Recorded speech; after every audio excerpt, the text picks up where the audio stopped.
¿Cómo están? Bienvenidos, bienvenidas al país que queremos. Toda la semana revisando la propuesta de nueva constitución con miras camino al plebiscito del 4 de septiembre. Hoy vamos a estar revisando en este primer bloque el capítulo 5, Buen Gobierno y Función Pública. Vamos de inmediato con nuestros expertos que cada semana nos ayudan a aterrizar conceptos, principios y sobre todo informarnos sobre la propuesta de nueva constitución. Marisol Peña, como siempre, muchas gracias por acompañarnos. Hola Nicolás, feliz. ¿Cómo estás, Tomás? Y Tomás Jordán también, como toda la semana acompañándonos. Tomás, muchas gracias. ¿Qué tal? Hola Nicolás, hola Marisol. Gracias. A ver, capítulo 5. Vamos de inmediato con la primera norma, Buen Gobierno, Función Pública, y tiene que ver con el principio de probidad. Vamos de inmediato a revisar la gráfica de esta norma que dice lo siguiente. El principio de probidad consiste en observar una conducta funcionaria responsable e intachable, desempeñando la función o el cargo correspondiente en forma leal, honesta, objetiva e imparcial, sin incurrir en discriminaciones de ningún tipo, con preeminencia del interés general por sobre el particular. Marisol, este es un principio bien clave en la propuesta, ¿no? La probidad, y que permea lo que vamos a estar revisando también en el programa. Es uno de los principios que hasta el momento estaba establecido a nivel legal en la Ley de Bases Generales de la Administración del Estado y que ahora se constitucionaliza como ya había ocurrido previamente en la reforma constitucional del 2005. Vuelvo al concepto, se consagra en la Constitución. Exactamente. ¿O se eleva a rango constitucional? Se incluye en la Constitución. Perfecto, ya. Sí, se incluye en la Constitución. Ahora, yo creo que aquí hay que destacar la importancia que tiene que se incluya directamente, primero el 2005, que ahora se replique en la propuesta constitucional principio de probidad. Tiene que ver, a mi juicio, con dos cosas. Primero, con que la democracia exige que aquellos en quienes hemos depositado la confianza para gestionar nuestros asuntos se comporten en forma recta, proba, haciendo prevalecer el interés general por sobre el particular. Pero hay una segunda cuestión innegable, que también la vamos a ver más adelante, y es el avance de la corrupción, no solamente en nuestro país, sino que en general en todo el mundo y en particular en América Latina. Entonces, si uno pusiera una moneda de dos caras, por un lado vería la corrupción y por el otro lado vería esta cara que queremos que sea más luminosa, que es la del principio de probidad. Tomás, este principio de probidad, ¿cómo lo ves en esta propuesta de nueva constitución? Bien, una profundización de lo que hoy día había un principio muy rector en el texto constitucional y se sacan o se extraen ciertas normas del ámbito legal, se suben al ámbito constitucional y ahí hay una cuestión bien interesante porque rige para la administración pública, para la administración, a los funcionarios del Estado, cuestión que es bien relevante porque como ellos ejercen una función con cara al interés general, sus intereses particulares, sus formas, sus intereses en el fondo muchas veces sobre familiares o negocios tienen que estar fuera del ámbito de lo público. Y por tanto, este principio resguarda eso, que la función del Estado, la función pública siempre esté velando por el bien común o el interés general. Se sube la vara y vamos justamente con otra norma que va justamente a este tema de la probidad y tiene que ver con la transparencia de la información pública. La Constitución, dice, asegura a todas las personas la transparencia de la información pública, facilitando su acceso de manera comprensible y oportuna, periódica, proactiva, legible y en formatos abiertos en los plazos y condiciones que la ley establezca. Aquí Marisol asegura la transparencia, el acceso a la información pública, pero con requisitos. Sí. O características, digamos. Efectivamente, siempre hemos tratado de ir marcando la diferencia entre lo que existe y lo que se propone. Lo que existe actualmente es el recoger dentro de la Constitución, no voy a decir la consagración, el recoger el principio de publicidad de los actos, fundamentos y resoluciones en general de los órganos del Estado. Ahora, la publicidad en el fondo envuelve el valor de la transparencia. Entonces, yo creo que aquí se ha privilegiado el valor que está detrás de la publicidad, de que estos actos, fundamentos sean públicos, que es que la ciudadanía pueda conocer a través de lo que se llama la transparencia activa, por un lado, es decir, que nosotros como ciudadanos podamos acceder a la información pública, y la transparencia pasiva, que consiste en que los propios órganos del Estado tienen que publicar, por ejemplo, en los portales web de sus respectivos órganos, todo aquello que sirva para que los ciudadanos nos formemos un juicio respecto de su gestión. Aquí, Tomás, hay un deber del Estado de entregar la información, pero hacerla accesible también. Sí, todos pueden sí. acceder y esto es lo que me imagino es parte también de la norma. Sí, aquí cuando hablamos de transparencia, conceptualmente es dejar ver pues, algo, ¿no? Y aquí está detrás dejar ver qué hace el Estado, cómo toma las decisiones, cómo son sus fundamentos, el procedimiento administrativo que se llama. Y eso se expresa en documentos, se expresa, esas decisiones se expresan tal cual, casi en hoja, por decirlo así, hoy día es digital, Claro. pero ¿qué significa eso? Que nosotros como ciudadanos y ciudadanas tenemos el derecho como persona a pedir esa información, cómo usted está tomando las decisiones y por qué. Y eso es un derecho de las personas que está resguardado en una ley y por lo tanto el Estado, la administración pública está obligada a frente a un requerimiento, como decía Marisol, incluso ellos mismos de propia voluntad por disposición legal, tienen que mostrarnos con lo que hacen y las formas que toman las decisiones. Y eso es clave para el control que ejerce la ciudadanía a el poder propio. Vamos con otra norma relativa a la probidad y tiene que ver con la rendición de cuentas. Muy importante lo que está ahí en esta norma de la propuesta de nueva Constitución. Los órganos del Estado y quienes ejercen una función pública deben rendir y asumir la responsabilidad en el ejercicio de su cargo, en la forma y las condiciones que establezca la ley.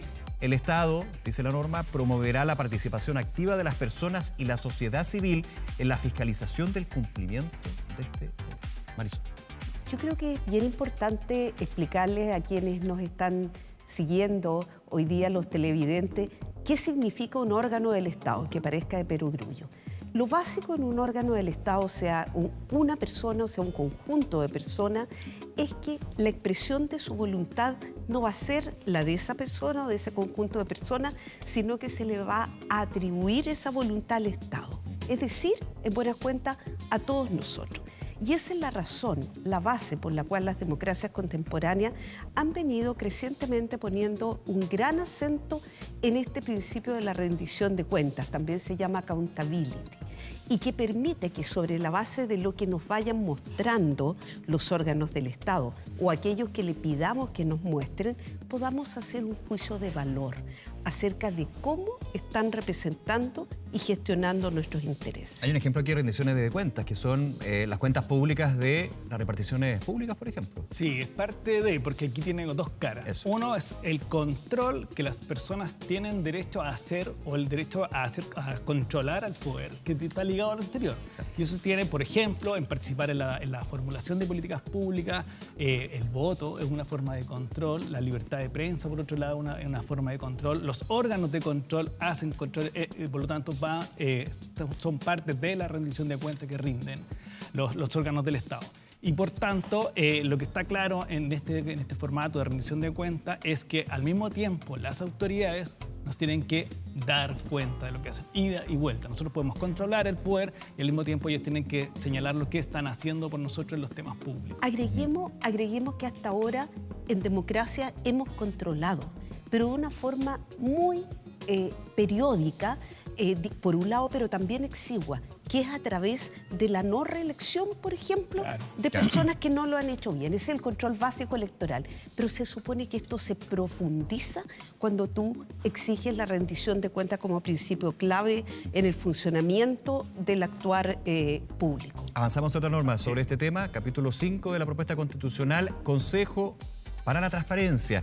El Consejo para la Transparencia es un órgano autónomo, especializado y objetivo, con personalidad jurídica y patrimonio propio, encargado de promover la transparencia de la función pública, fiscalizar el cumplimiento de las normas sobre transparencia y publicidad de la información de los órganos del Estado y garantizar el derecho de acceso a la información pública. Tomás, a ver, el Consejo para la Transparencia ya existe. Existe, se constitucionaliza. Pasa al nivel del nivel legal, pasa al nivel constitucional, que es un órgano que ha sido muy clave en esta idea también de rendición de cuentas o de control al poder.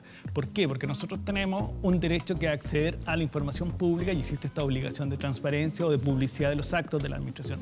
En ese match hay una ley de acceso a la información en la cual nosotros podemos requerir formalmente a ella para que nos pase cierta información. Y esto hay un órgano de control o de fiscalización que es el Consejo para la Transparencia. Y al mismo tiempo vela por dos cuestiones. Que eso se cumple, que ese derecho que tú tienes se pueda ejercer y por lo tanto que lo puedas hacer efectivo. Y dos, una cuestión muy importante, que es la protección de datos, que es una cuestión que viene a aparecer en el último tiempo, que el Consejo tiene una atribución de velar por nuestros datos personales. Marisol, ahora pregunta, ¿cómo se conforma, cómo se determina la conformación de este Consejo? Bueno, normalmente cuando se trata de órganos del Estado, órganos públicos, es la ley la que tiene que establecer su composición y el detalle de sus atribuciones a partir de los principios que se contienen en la Constitución. Es importante decir que cuando se creó este Consejo y pasó por el control preventivo de constitucionalidad en su momento, del Tribunal Constitucional dijo, ojo, muy importante, el Consejo puede impartir directrices a los órganos del Estado, pero no a los órganos constitucionalmente autónomos. Y la propuesta crea muchos más órganos constitucionalmente autónomos de lo que hasta ahora han existido. Sí, lo que hemos Por estado ejemplo, revisando durante la Defensoría de la Naturaleza. Vamos con otra norma, inhabilidad para optar en cargos públicos. Esto también clave y que fue parte también de la discusión y actualmente en la conversación sobre esta propuesta de nueva constitución. No podrán optar a cargos públicos ni de elección popular las personas condenadas por crímenes de lesa humanidad, delitos sexuales y de violencia intrafamiliar, aquellos vinculados a corrupción como fraude al fisco, lavado de activos, soborno, cohecho, malversación de caudales públicos y los demás que así establezca la ley. Los términos y plazos de estas inhabilidades se determinarán por ley. Tomás, ahondemos en esto, que ha sido también altamente discutido. Y parte de ciertas fake news en algún momento. Aquí hay dos cuestiones. Una que son aquellas situaciones que la Constitución establece como inhabilidades, en fondo situaciones por las cuales tú no vas a poder acceder a cargos públicos, las que acabas de tú mencionar. Y otra es la derivación al legislador o dice los demás que establezca la ley. Y ahí nos remitimos necesariamente a un texto vigente que es el Código Penal, que establece ciertas penas, es decir, sanciones, y por lo tanto, si tú estás dentro de esa hipótesis, no podría acceder también a los cargos públicos. Ahora, dame un segundo, porque también en esta discusión se ha hablado de que las normas que existen actualmente podrían verse modificadas por una eventual nueva constitución, por ejemplo, el Código Penal en ese tema. Sí, dos reglas. Una, que las normas vigentes, una vez que entre en vigencia el texto que se apruebe, siguen vigentes. Es decir, siguen existiendo, se aplican a menos que el legislador nuevo, o bueno, en este caso va a ser este mismo Congreso porque dura 4 años, las modifique o la Corte Constitucional eventualmente las declare inconstitucionales. Pero ¿qué pasa? Si nosotros no aplicamos lo que hay y entra en vigencia la Constitución, esa norma del Código Penal que establecen inhabilidades, por ejemplo, para narcotráfico, por ejemplo, para el terrorismo, esas personas jamás podrían postular un cargo de elección popular. ¿Inhabilidad por cuánto tiempo? Esa también es una pregunta que está ahí. Hay algunas que son indefinidas y otras... Claro, los términos y plazos de la inhabilidad se determinarán por ley. Exactamente, nuevamente un mandato al legislador, básicamente, ¿verdad?, al Congreso de Diputadas y Diputados. Todos los proyectos deben iniciarse por ahí, pero esta es una de las materias en que eventualmente, a mi juicio, sí podría intervenir, porque son materias que inciden en el sistema político y su funcionamiento, la Cámara de las Regiones. Ahí podría estar entonces esta determinación. En buen punto el que dice Marisol, en el fondo que la Cámara de las Regiones podría actuar de revisora en esta discusión. Porque no en todas las leyes podría ser. Claro. Otra norma, corrupción contraria al bien común. Revisamos aquí en El País que Queremos. Es deber del Estado promover la integridad de la función pública y erradicar la corrupción en todas sus formas, tanto en el sector público como en el privado. Marisol, aquí en la propuesta de nueva Constitución se habla de corrupción, de terminar la corrupción y de finalmente evitar la corrupción. Bueno, esto es nuevo, nuevo en cuanto se establece un principio que en realidad establece claramente, como lo hemos escuchado, que la corrupción es contraria al bien común. Pero a mí me gustaría agregar que no es totalmente extraño en el constitucionalismo que las cartas fundamentales en algunos momentos quieran dar ciertas señales. Por ejemplo, el artículo 9 actualmente vigente dice: el terrorismo en cualquiera de sus formas es contrario a los derechos humanos.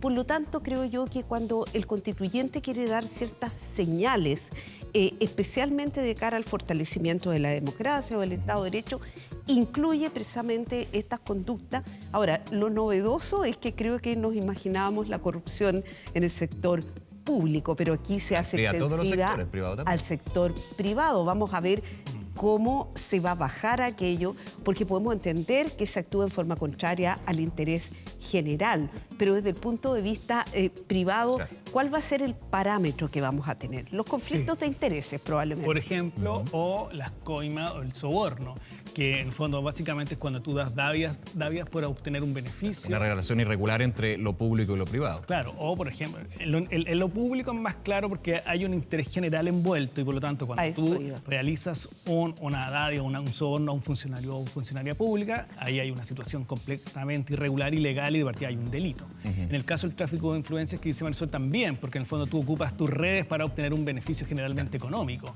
En el mundo de lo privado, más bien yo diría que es la primera figura, y no sé cómo se podría aplicar la segunda, que tiene que ver con que tú sí puedes coimear a alguien por obtener un beneficio. O sea, va a haber matices necesariamente. Sí, necesariamente. Vamos con la última norma de este bloque, finanzas públicas. Bien relevante porque permea también gran parte de lo que propone esta nueva constitución, esta propuesta de nueva constitución.